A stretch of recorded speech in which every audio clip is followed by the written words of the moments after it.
Started, and we will get started with today's lecture. All right, so the topic that we are talking about today is atomic theory. And atomic theory is the theory that all the matter that we can see is made up of atoms. And this theory, well accepted, it's been studied, it's been tested, seems to hold up pretty well. To really understand this theory, though, we need to know three different laws that make up this theory. The first law we're going to look at is called the law of conservation of mass. And this was figured out in 1789 by Lavoisier. And the law of conservation of mass says, in a chemical reaction, matter is not created or destroyed. So the way this was figured out was that Lavoisier, what he did is he tried to grow a plant. And when he was growing this plant, he basically had like a glass jar over the soil and all that. And what he did is you measure it before the plant grows, then you measure the contraption after the plant grows, and he saw, hey, the mass didn't change at all. Therefore, when the plant is making itself, it's getting the substance from the soil.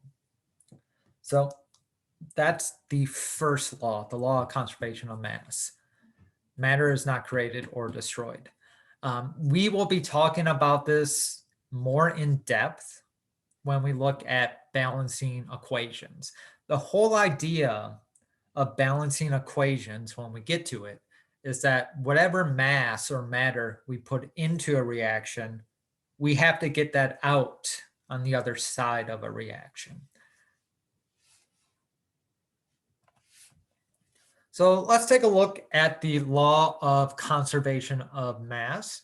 And I have a couple problems with for you to think about in relations to the law of conservation of mass. The first is I take a hydrogen balloon and I light it on fire. Inside the balloon, there's 1.5 grams of hydrogen, and it reacts with 12 grams of oxygen. If the only thing I make from this reaction is water vapor, how many grams of water vapor can I expect to make? And then B, I have a tank, a gas tank that holds 21 kilograms of gas. I burn the gasoline, and when I do that, I use 84 kilograms of oxygen. And I create carbon dioxide and water. How much carbon dioxide and water do I make? So take a couple minutes or a minute or two, think about that in relation to what we just said in the last slide. If you do have an answer, what I will ask is don't put it in the general chat for everyone to see. If you want to double check with me, just send me like a private message. But I want people to see if they can relate, see if they can connect the dots between the law of conservation of mass and what I'm saying in these problems. So take a minute or two and think about that and see if we can come up with the answer.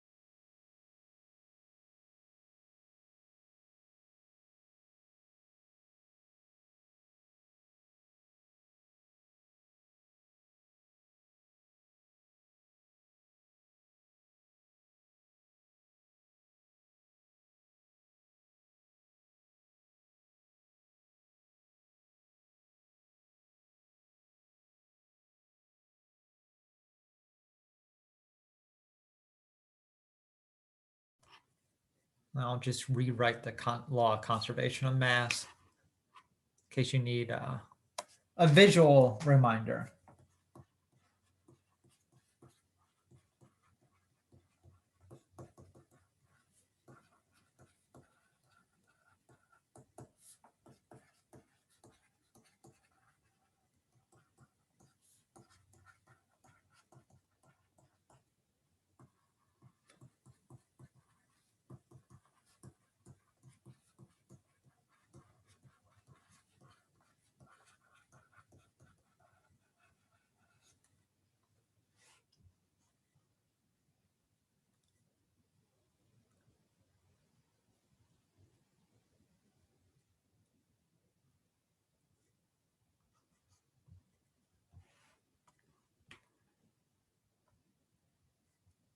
Law of conservation of mass. So let's think about A here, right? I start with 1.50 grams of hydrogen. I react that with 12.0 grams of oxygen, and I make water.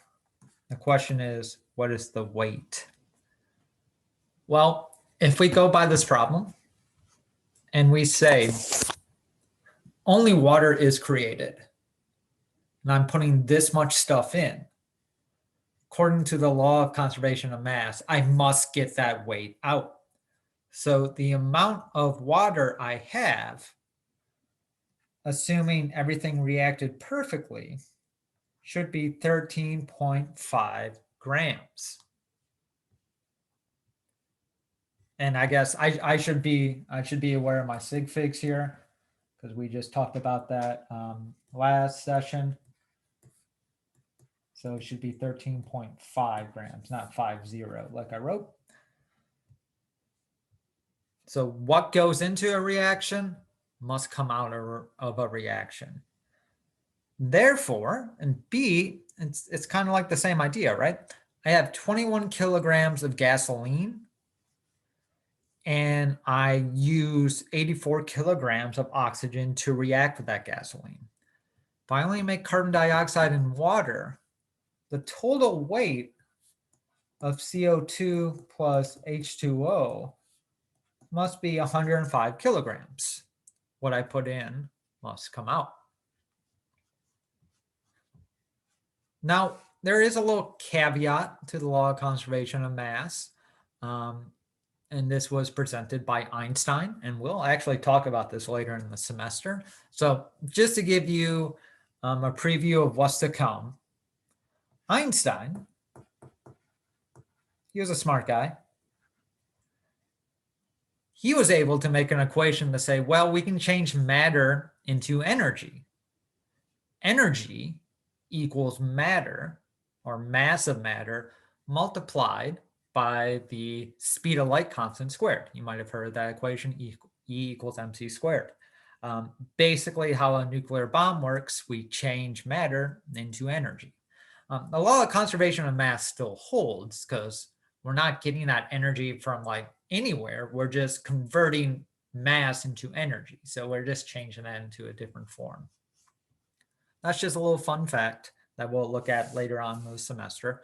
But is there any questions about the law of conservation of mass? Should be, I hope, pretty straightforward on what it's saying there.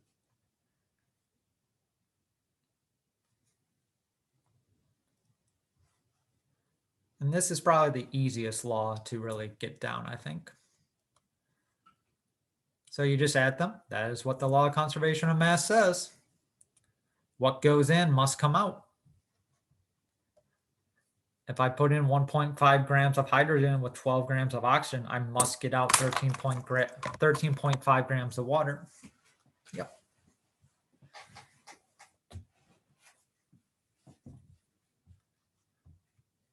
And again, in real life scenarios, you might have like side reactions. You might have stuff not react completely, but the law of conservation of mass holds. Like, you cannot create mass from nothing. You can't destroy mass. You can change it into energy, but you can't destroy it.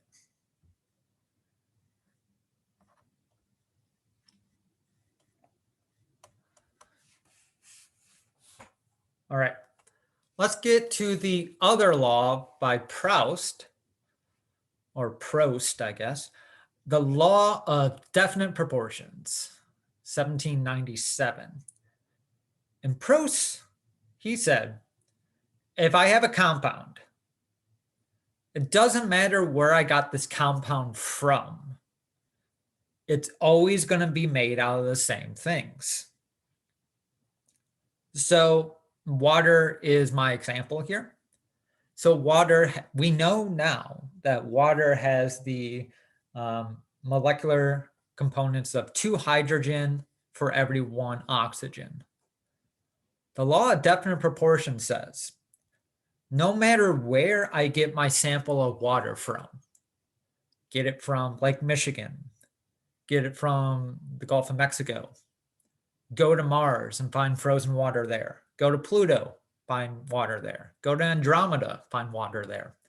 It will always be 2 hydrogens for 1 oxygen. It never changes. Later on, when we look at the periodic table, we're going to figure out that 1 mole of oxygen is 16 grams. 1 mole of hydrogen is 1 gram. So another way to say this is that for every single water, like mole of water, and I'm kind of jumping the gun here when I talk about mole, and in case it's been a while since you've taken chemistry, I'm talking about MOL. It's also spelled MOLE. I don't know why, because that's an animal and you shouldn't spell it like that, but some scientists do, and I think they're wrong. Should be spelled like that, but it really doesn't matter. A mole is just, right now we can just think of it as an amount of stuff. We'll talk much more about the mole. But this is where that 16 grams per 2 grams of hydrogen is coming. If I have 1 mole of water, which is, I just have a lot of water, when I measure my water, I will always have 16 grams of oxygen for every 2 grams of hydrogen. That never changes. That's the law of definite proportions.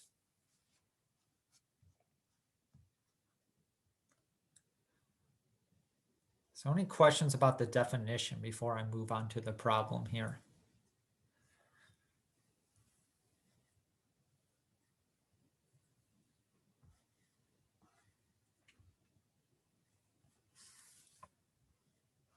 All right. So our second problem. I give you 2 samples of carbon tetrachloride. Let's say that I hire you to do some lab work for me. And I give you 2 beakers. And I say they're both carbon tetrachloride. And I've done a fancy experiment where I've broken down each sample. And so you have some carbon in there and you have chloride. You run the sample through a fancy machine. And that machine says in 1 sample, you have 38.9 grams of carbon for every 448 grams of chlorine. In the other sample, you have 14.8 grams of carbon for every 134 grams of chlorine. So is this consistent with the law of definite proportions? So again, instead of just solving this one for you and then going on to B, I want you to expand your thinking, do a little bit of struggling. How can we use math and use the ideas how do we use math to determine if the law of definite proportion is constant for this sample or not? So let's focus on that. See if you can get this one started for us. And if you have questions, you want to know if you're on the right track, or even if your question is, I have no idea what I'm doing, please let me know. Feel free to put that in chat. If you do happen to get an answer, feel free to send me a private message. But let's struggle for a couple minutes before I tell you exactly how this is done. And again, I said this on Wednesday, please do try instead of waiting for me to give you the answer. That's how you're going to learn, by struggling.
All right, so in case you're not quite sure, let's think about what the law of definite proportion says. So I give you two samples, and let me get my pen out. Don't want my other tool. I have two samples of carbon tetrachloride, which is shown here. And don't worry if CCl4 is gibberish to you. We will learn all about periodic table and how to name elements next week. But I have two samples of carbon tetrachloride. And the law of definite proportion says that the ratio of carbon to chlorine in both samples should be the same. All right, that's what the law says. So how do you figure out a ratio? Easy, right? You just divide the amount of carbon and chlorine in sample 1. You divide those two numbers. So that's calculation 1. And calculation 2, you divide the amount of carbon by chlorine. That's a ratio. So let's do our first. Our first sample says I have 38.9 grams of carbon and 448 grams of chlorine. Now, a question that I always get is when doing this problem, how do I know to put the carbon at the top and chlorine at the bottom? It doesn't matter. You could put chlorine at the top and carbon on the bottom. The only thing that matters is that you're consistent. So in compound 1, I put carbon at the top. That means from compound 2, I need to put carbon at the top as well and chlorine at the bottom.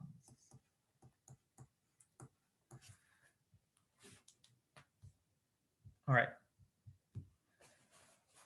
So you divide those two numbers. And I get, for my first sample, my ratio of carbon to chlorine is 0.0868.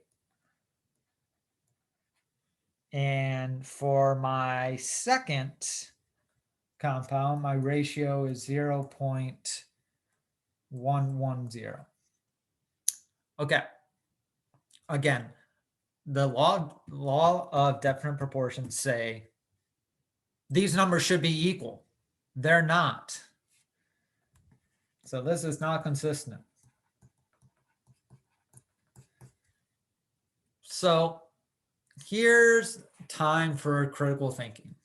So critical thinking is one of those buzzwords in teaching. What I think critical thinking is, how well are you at coming up with novel solutions or explaining solutions? That's what separates humans from computers. That's why computers will never take us over unless artificial intelligence becomes wildly good. Who wants to be brave and tell me what happened? The law of definite proportions is a law. Can't be broken. Yet we just broke it. How did we just break it? Does anyone have any explanations?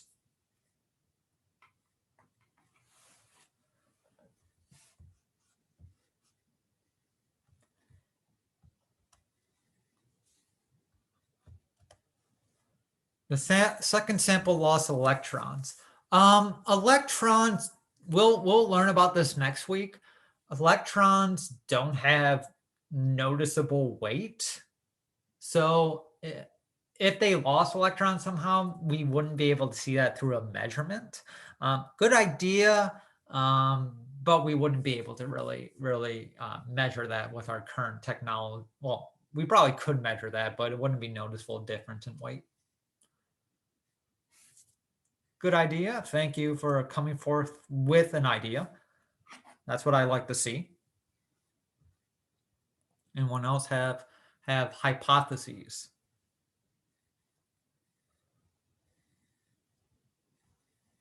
Like, did I just, in this experiment, let's say we did this experiment for real in a lab, did I just show that something that's been true for the last, what is it, 300 and 30 years is actually fake. What else?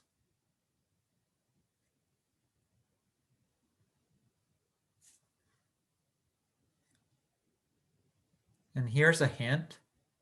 And this is something that you should think about in your day-to-day life, especially now that conspiracy theories are wild on the internet.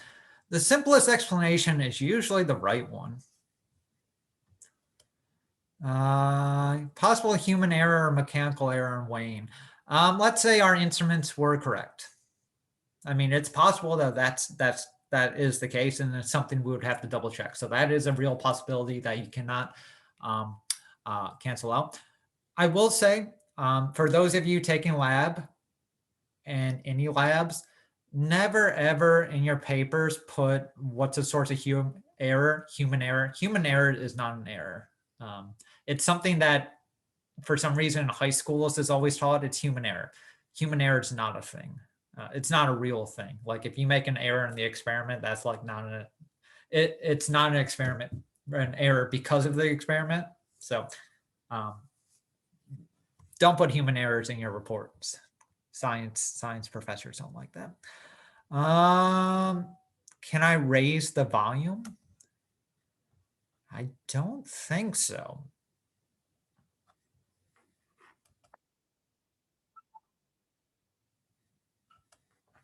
Yeah, I don't know how to change my microphone volume in Zoom. I can try moving the computer closer.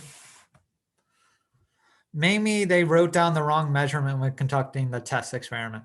I mean, that's possible, but let's assume that's not.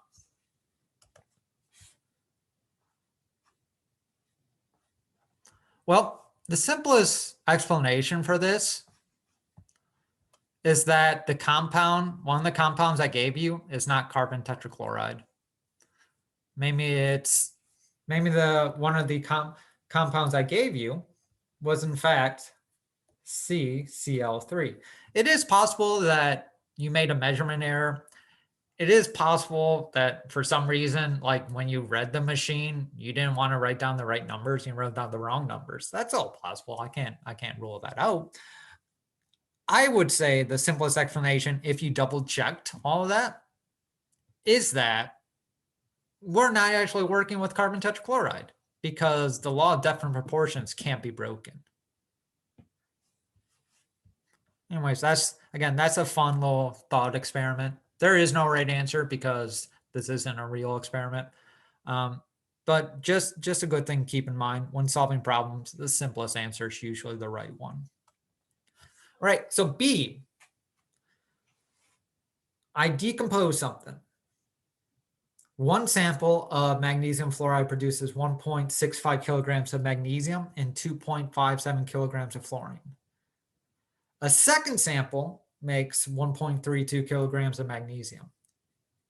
How much fluorine should I have?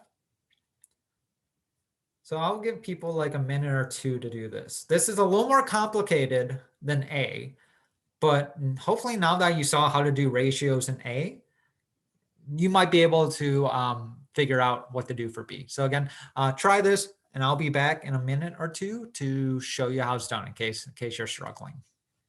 If you are struggling, feel free to ask questions though. You'll learn a lot more by asking questions than waiting for the answer.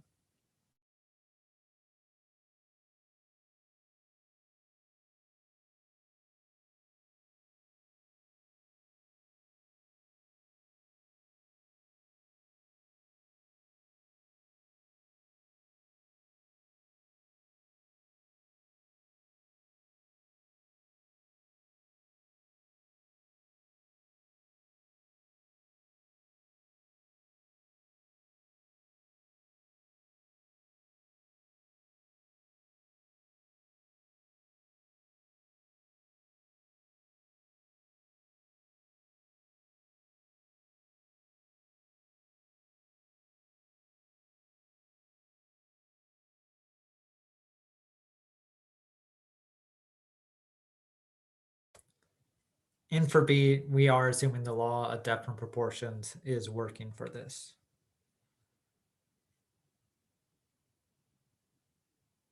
Or rather is true for this, it holds true.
All right, so let's think about this. Hopefully you got at least something down, at least some ideas.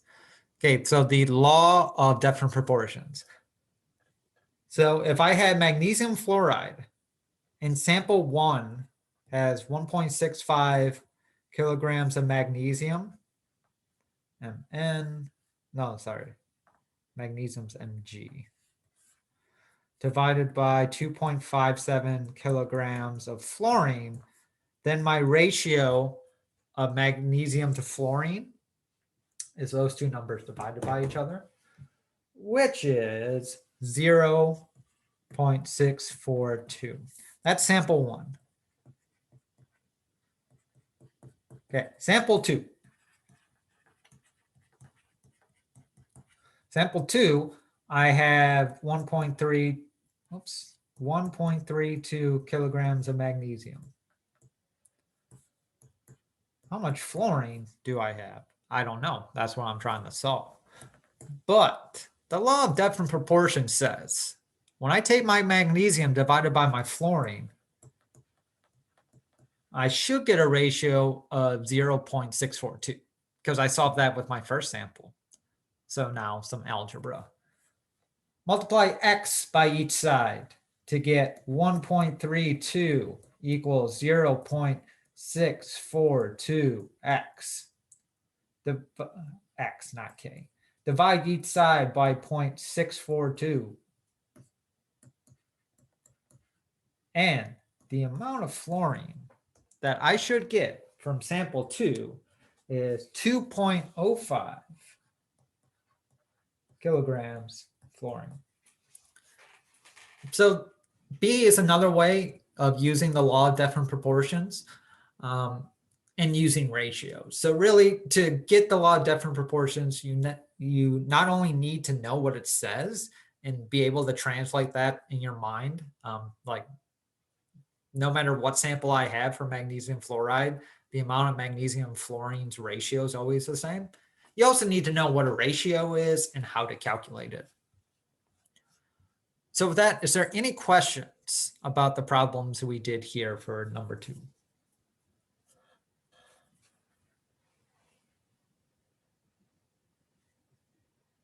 Oh, I said in grams and I have it in kilograms. I will convert that. 2.05 times 10 to the 3 grams of fluorine. And I'll do that conversion quick. Kilograms. For every 1 kilogram, we have 1,000 grams. Kilograms cancel out. That's where I'm getting my 2.05 times 10 to the 3 grams.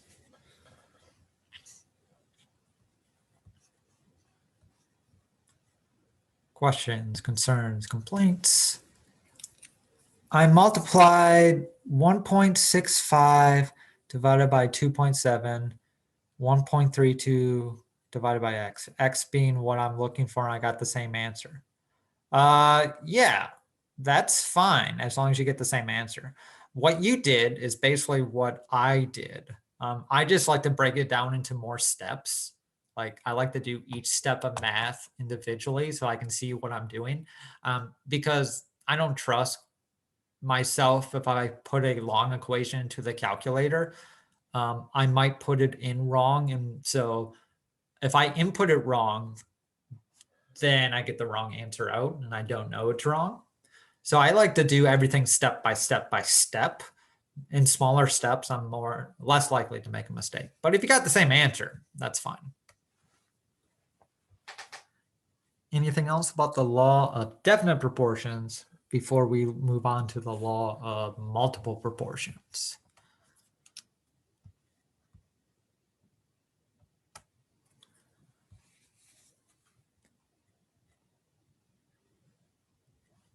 All right. So the law of multiple proportions, 1804 by Dalton.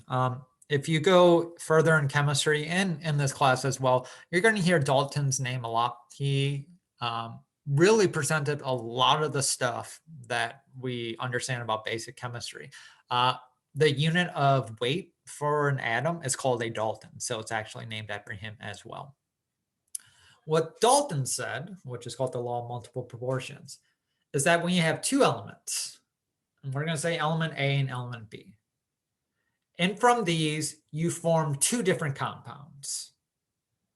The masses of element B that combine with 1 gram of A will be expressed as a ratio of whole numbers. And I'm sure that explanation does not make sense to you. So let me see if I can say it in a different way, which I have down here in the PowerPoint. So if I make a compound that has 1 atom of A, the only other compounds I can make with B in it have to have whole numbers of B. So I can make a compound that's A, B. I can make a second compound that's 1 atom of A with 2 atoms of B. I can make another compound with 1 atom of A, 3 atoms of B. What the law of multiple proportions really says is that you can't have half atoms in a reaction. Every element, every compound is made out of whole atoms. So when we look at the masses of it, so if I'm looking at my example compounds AB, AB2, AB3, the masses of B that react with A will always relate to one another to be whole number ratios. Again, I'm sure that explanation is confusing. We're going to look at that in terms of math. Hopefully that'll make a little more sense. But hopefully you get the second bullet point, which I tried to say it in clearer language. When making compounds, things have to react in whole numbers. You can't have like a third of an atom or a fourth of an atom. They are whole atoms in these reactions.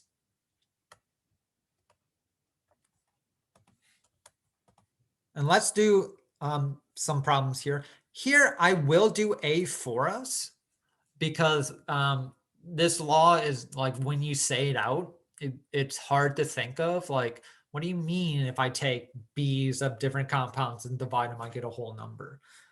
So I'm going to do A for us, and then I'll let you do B, see if you can figure that one out. Yeah, so I have two different compounds, and they contain osmium and oxygen. Osmium is another element, just like oxygen. When I have this, for every 1 gram of osmium, so let me rewrite this. And here's a good skill for you. When doing word problems, either underline or rewrite the relevant information. I always rewrite it. So for every 1 gram of osmium, and this is compound 1, I have 0. And that's osmium. I have 0.168 grams of oxygen. So that's compound 1. For compound 2, for my 1 gram of osmium, I have 0.3369 grams of oxygen. Oh, I already wrote the G. Are these consistent with the law of multiple proportions? All right. So what does the law of multiple proportions say again? It says when I make different compounds out of the same elements, that's what I'm doing here. I'm taking the elements osmium and oxygen and making two unique compounds. Compound 1 and compound 2. And I have one, and if I measure it, so I always do my measurements that I have 1 gram of osmium, this is how much oxygen I have. The law of multiple proportions says when I have this situation, if I divide the two oxygen numbers by each other, I should get a whole number. So if I take the amount of oxygen in compound 2 and take the amount of oxygen in compound 1, if the weight of osmium is the same in compound 1 and compound 2, which it is.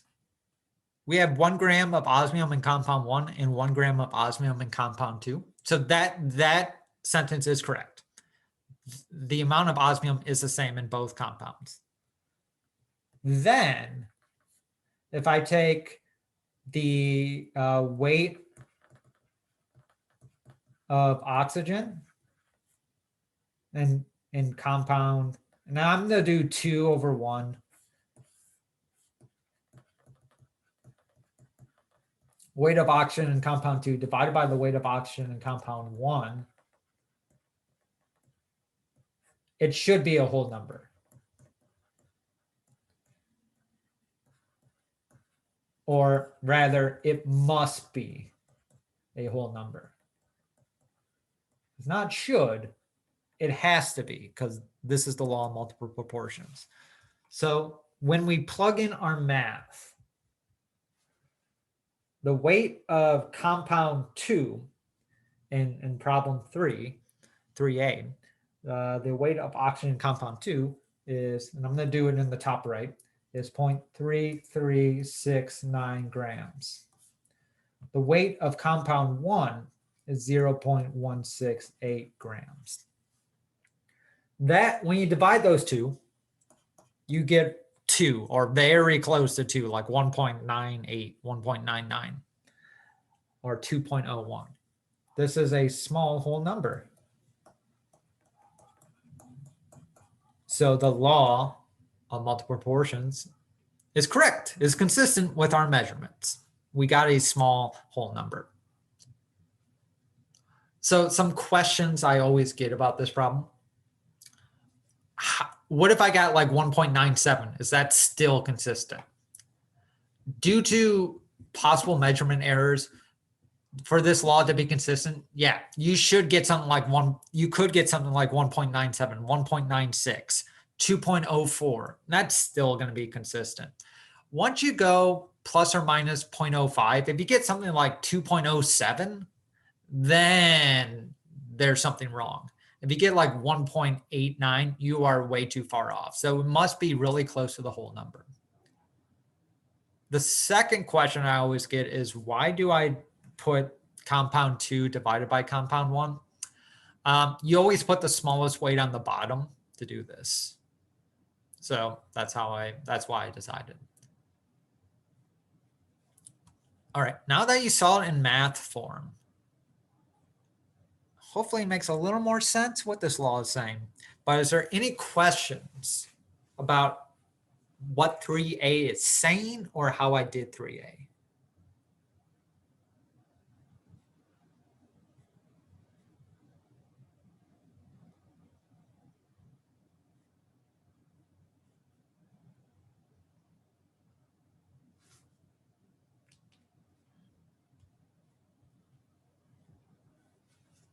All right, if not, see if you can wrap your head around 3b then, where I have palladium, and I have 3 unique compounds of palladium that have interacted with sulfur, or I made 3 unique compounds with palladium and sulfur. Here in my table, I'm showing you how much sulfur I have per 1 gram of palladium. Show that these 3 compounds in the weight shown are consistent with the law of multiple proportions.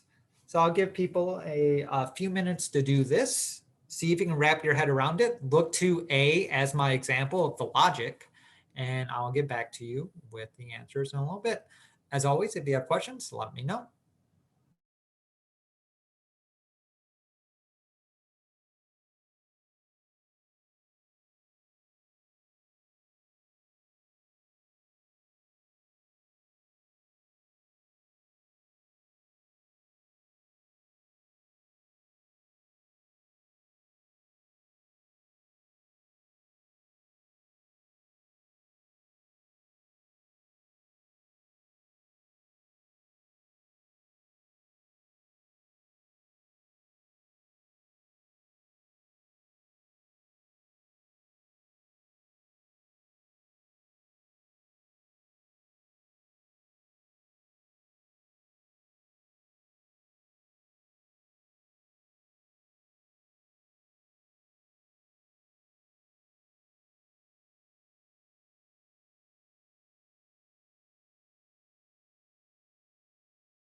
Or if you also have an answer and you want to double check, feel free to let me know that way as well.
All right, so I'm going to clear what I have for A to give myself space to work on B now. All right. So the way this table is worked out or laid out is it's very similar to A. This is saying for 1 gram of palladium, I have this many grams of sulfur. 1 gram of palladium, I have this many grams of sulfur. 1 gram of palladium, not PB, PD, I have this many grams of sulfur. And I want to know if I compare A to B, is the law of multiple proportions consistent? If I compare A to C, is the law of multiple proportions consistent? If I compare B to C, is the law of multiple proportions consistent? I can do this with my sulfur amounts because in compound A, B, and C, I'm reporting this is how much sulfur I have if I have 1 gram of palladium, right? That's a constant that you need to have before you can do this. You need to have 1 year elements be the same weight in every single compound. You could do this if sulfur was the same and you're looking at changes in palladium. It doesn't matter which one it is, as long as it's consistent. All right, so let's take a look at this idea. So A with B, again, I'm going to put the lowest weight on the bottom. So A divided by B. So the amount of sulfur I have in A is 603 divided by the amount of sulfur I have in B, 0.301. That is roughly 2. Again, it's not exactly 2, 1.9 something, very close to 2. But that's consistent. I get a small whole number when I divide my 2 sulfurs amount. A with C. So A is 0.603. C is 0.151. Divide those two, you get roughly 4. Not quite 4, but close enough. And then B with C, B is 0.301, C is 0.151. You get roughly 2 back. So yes, every time I divided my sulfur amounts, the law of multiple proportions was true. I got a small whole number back. All right, now that you've seen that, hopefully it makes a little more sense what the law of multiple proportions says and what the previous slide was saying. Is there any questions anybody has about anything we went over today?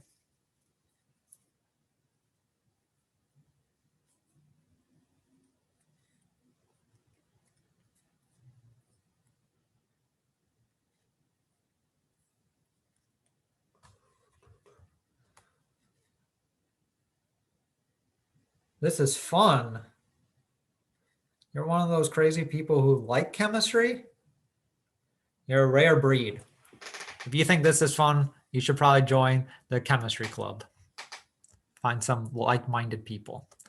So the constant, even though you got a 4 as well. Yeah, it's constant because as long as I divide the two, I should get a whole number, right? So it doesn't have to be 2. As long as it's a whole number, that's fine.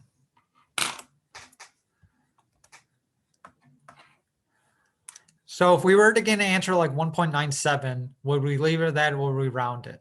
You would round it. Again, that 1.97, it's due to when you do this actual experiment, sometimes you can't get as many digits out that you need to. Like your instrument isn't precise enough to weigh that small of amount. So you get an error. And that error is very small, so we can just say it's 2. Yeah, they don't have to be the same whole number. What it says is if I'm looking at different compounds, if I hold one weight constant, I get a whole number out. So if I have like 50 compounds made out of just 2 elements, they will all be like they're all not going to be the same whole number, but they'll be whole numbers. All right, with that, on Monday, we didn't get through all of this, and that's kind of like the plan because I want to give plenty of time to people to try math themselves instead of rushing through things. We will continue with Dalton's atomic theory, which will take us like 3 minutes. Then we'll continue on to a new PowerPoint. As always, I'll put a homework up on mastering chemistry. That'll be due next week. Otherwise, it's Friday. Congratulations. You made it another week. And I will see people hopefully on Monday. Have a good weekend, everybody.